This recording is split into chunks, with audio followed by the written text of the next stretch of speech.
So guys, for the first step, you want to go into desktop mode. So click on the Steam icon and then go down to power and then click on switch to desktop. It's now going to take us to desktop mode. And now once we're here, you want to open up the console, also known as the terminal. So in the bottom left, click right here, application launcher, and then go to all applications. You want to find console. Scroll down till we find console right here, open this up.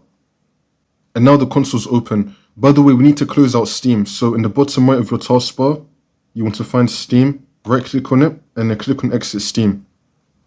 Another quick way to close Steam is on the top left, click on Steam, and then click on exit, which will close out of Steam.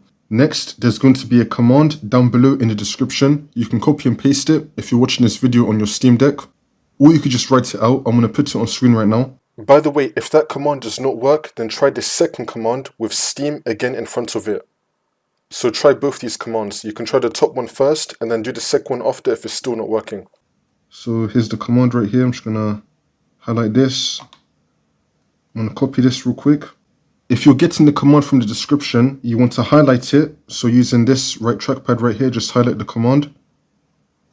And then you want to use L2, which is the left trigger. So do that to open up this menu and then click on copy. Now we're going to go back to console. We're going to paste it right here. So I'm going to use the left trigger again and then I'm going to paste it. You could also write it if you want to. And now I'm going to click on A on my Steam Deck.